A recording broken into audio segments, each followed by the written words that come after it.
Doctor Who is here in Magic the Gathering, and I don't think I have been as excited for a Magic the Gathering set, which is saying a lot, since I have 3 Galadriel Commander decks from the Lord of the Rings Magic the Gathering set, which became my personality for a while. Sometimes when I'm really excited about something, I want to be that thing. Again, look at my Galadriel cosplay I just spent all my free time in recently. Okay, but as much as I adore Lord of the Rings, I don't think there's anything that can get me more excited than campy sci-fi TV shows. And oh my goodness, Christmas came early this year with Doctor Who Universes Beyond. I am so ready to live in this world for a while and cosplay like every character. So let's go. Have you ever had 2 friend groups mesh at a party? I'm a bit of a social butterfly, and this happens to me like all the time. It's a little awkward. Not everyone vibes with each other. Not everyone understands each other, but I love everyone. And that's exactly how I'm feeling with 2 of my very favorite things coming together for Doctor Who Universes Beyond. The Precon Commander decks from Magic the Gathering. As a Whovian, I am so impressed with how well the designers were able to pull off this crossover. Here's a super quick rundown of what exactly they did to capture Doctor Who in a Magic set. There are 4 decks broken out by eras, which feels really perfect because many Doctor Who fans identify themselves by era and their doctor. I'm so excited. I think this is the one I am most excited for, mostly because of the 10th Doctor and Rose right here being my favorites. This is actually really tough. I say they're my favorite, but I might just say that for every Doctor I see. I did get introduced with the 9th Doctor and Rose, and so the 9th Doctor has like a really special place in my heart. But then I also love 11, and I love 13, and I also really like 12. I like them all. It's so hard to know, but ooh. I'm bad at decisions, and I waffle between 9, 10, 11, and 13. But tell me who your doctor is in the comments. Although I should maybe backtrack a smidge. If you haven't seen Doctor Who, you might be wondering why and how there are so many doctors. In Doctor Who, the main character is the Doctor, an alien that's capable of something called regeneration. Rather than dying, the Doctor regenerates into something with a new face and personality, which has allowed the Doctor to be played by a whole host of phenomenal actors throughout Doctor Who's 60-year lifespan. 60 years is a long time, and there are around 385 hours of Doctor Who shows that Wizards of the Coast captured into 4 100-card commander decks, each with 50 new cards. That means there are 200 completely new cards found in these commander decks. Fantastic. My freshman year of college, I had a group chat with friends that was entirely dedicated to sharing Sherlock and Doctor Who memes back and forth.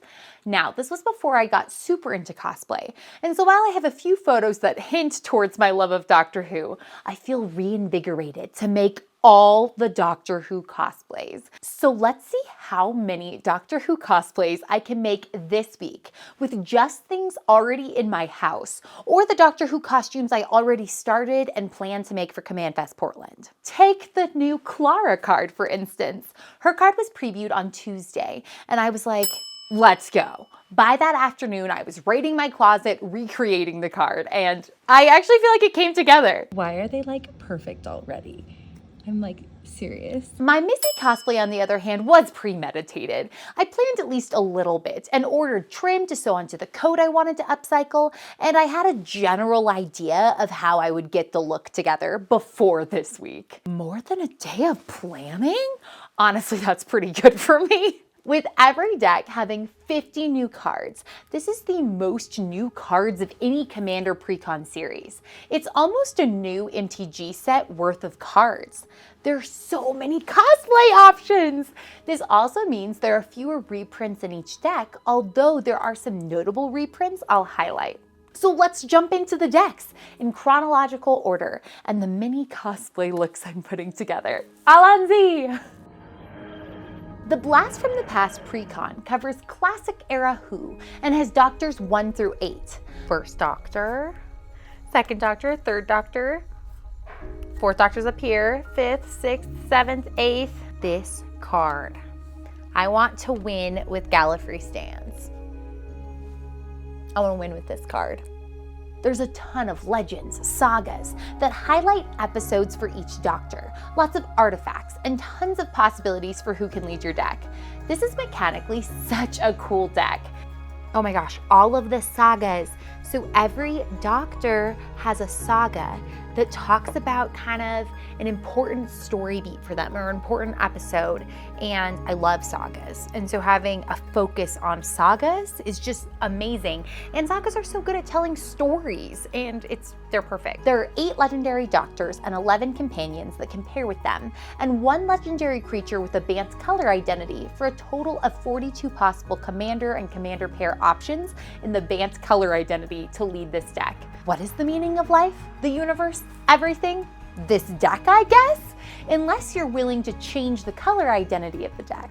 Then you have 112 options. So yeah, that's a lot. This deck covers the story of Doctor Who I know the least about.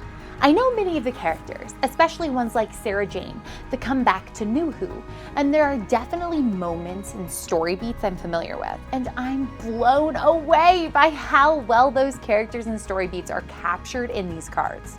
Soul Rings, the Eye of Harmony. Oh my gosh, the celery.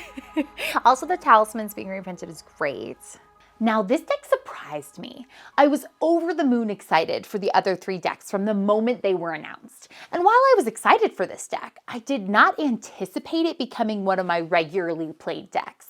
I was just less familiar with the source material, but I'm blown away by this deck. Not only do I love sagas, I also just love how many ways this deck can be played. While the doctors all generally focus on a historic theme, their personalities show through, and each doctor supports a different playstyle. Partner that with the fun and flavorful companions, and I love all the different possibilities. These decks also have some amazing reprinted lands.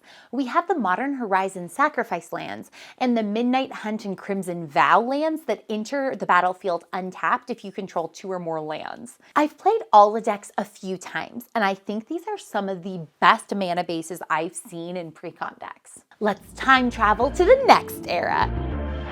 Timey-wimey with Doctors 9, 10, 11, and the War Doctor.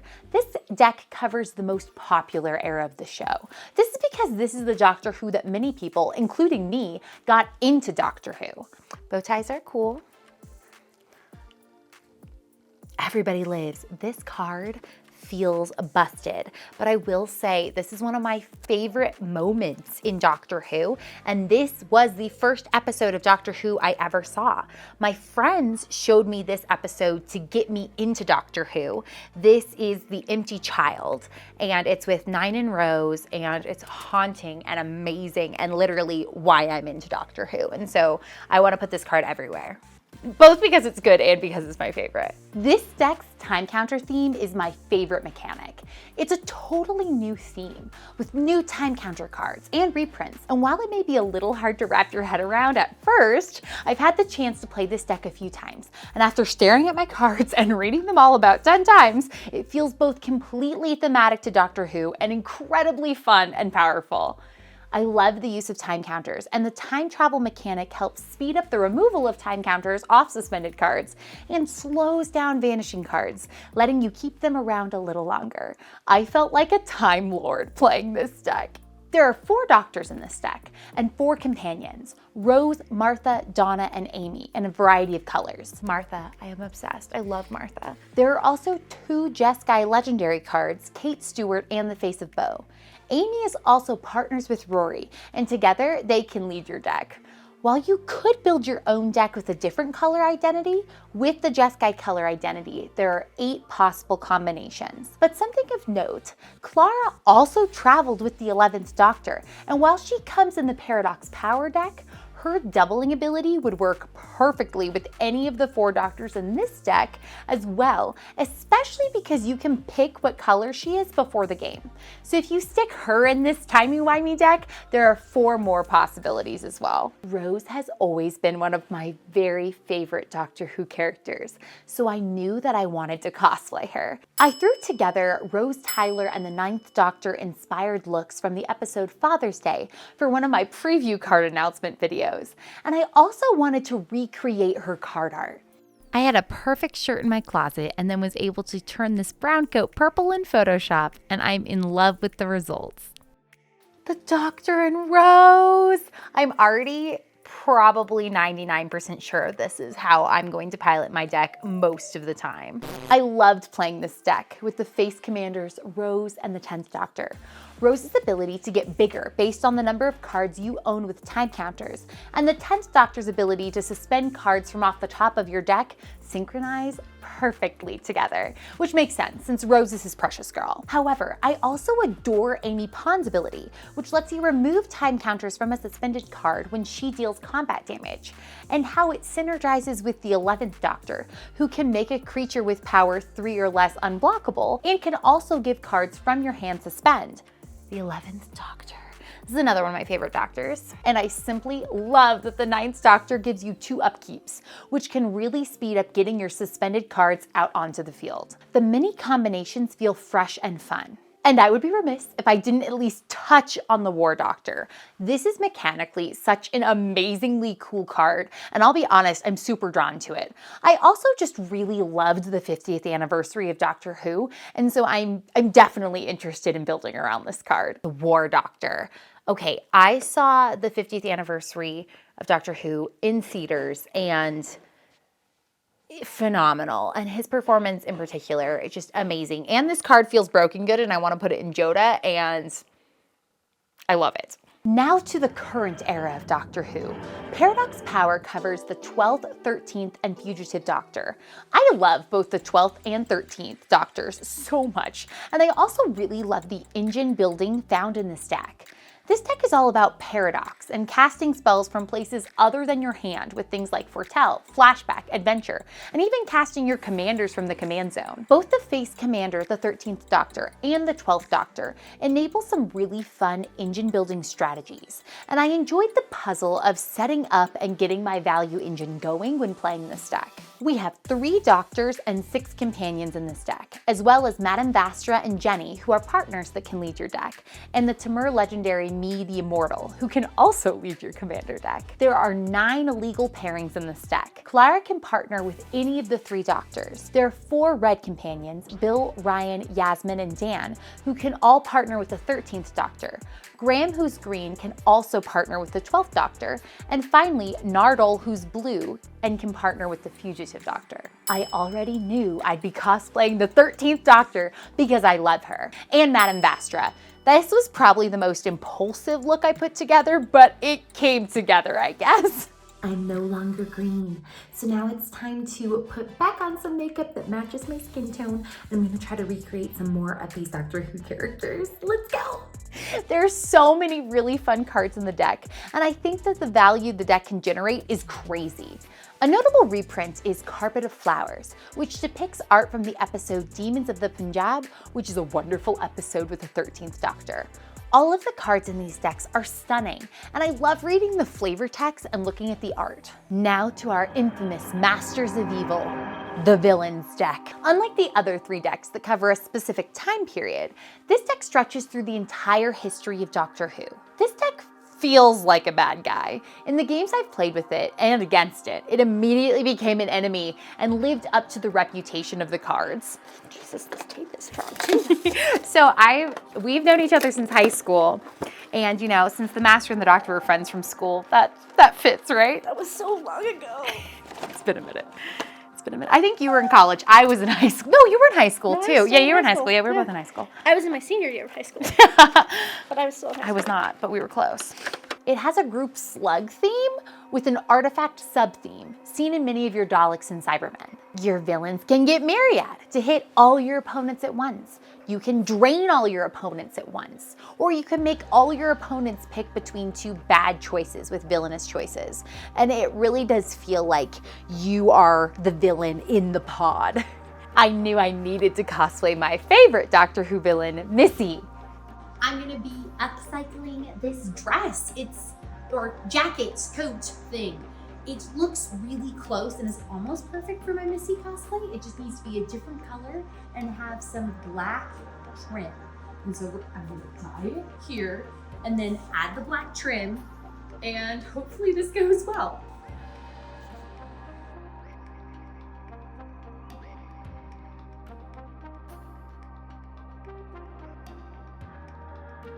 Devil, double, toil and trouble, fire burn and cauldron bubble. Turn this costume piece dark purple.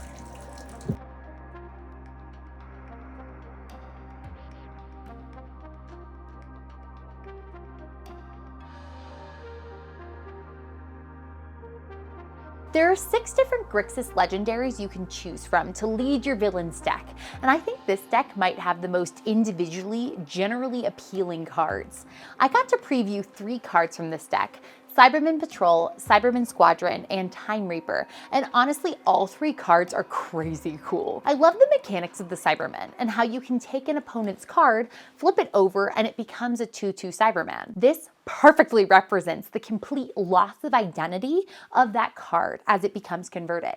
Cyber conversion. So with Cybermen, turn target creature face down. It's a 2/2 Cyberman. So you literally are converting. Oh, that's so, The mechanic so cool. just feels so perfect. Oh. This mechanic of the Cybermen feels eerily similar to the Phyrexian invasion in Magic the Gathering, when so many beloved creatures and planeswalkers were completed, losing their individual will and identity and transformed into serve Phyrexia. Anyway, this deck is packed with big, cool creatures you can cast, and lots of cool and evil stuff happens.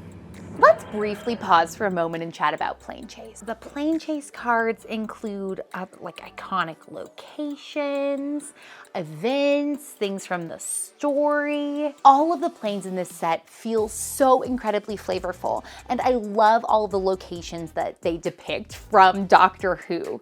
The Doctor's childhood barn, Storm Cage Containment Facility, River Song. Plane Chase works just like it has before, and I personally think that Doctor Who is the perfect set to include Plane Chase because the TARDIS literally travels through space and time to all these different locations. There are a few cards in the deck that care about Plane Chase, like Missy, my favorites, but these cards can work just as well without the use of Plane Chase in your game. More Plane Chase cards. Okay, wait, we have to look. I have to look through here. Okay, the library, amazing. Oh, Lake Silencio. This whole arc is heartbreaking. Amy's home. Ood Sphere. Ood creep me out. Human Time Lord Meta Crisis. We got it. Bad Wolf Bay. Literally just thinking about this episode can make me cry, and like thinking about this arc will make me cry. Two Streams Facility, Prime Minister's Cabinet Room, New York, Pompeii. A decision I really love is that the Doctor Who collector boosters only contain cards found in the Precons. There are no mechanically unique cards, only unique card treatments and extended art cards. I desperately want all of the cards with the TARDIS frame, but I'm also ecstatic to know that with the 4 Precons, I have the entire set of cards. I really hope they do this for future sets as well. So that's it for now, at least until the Doctor Who Secret Lair comes out. Rose! A box. And then where's our deck? Whoops! A Plane Chase dice. These are cool. Love it. Hold on. Did I have a Plane Chase dice in the other one? I did! 2! Glad I didn't like toss it or something. Anything else I missed? No, just a box.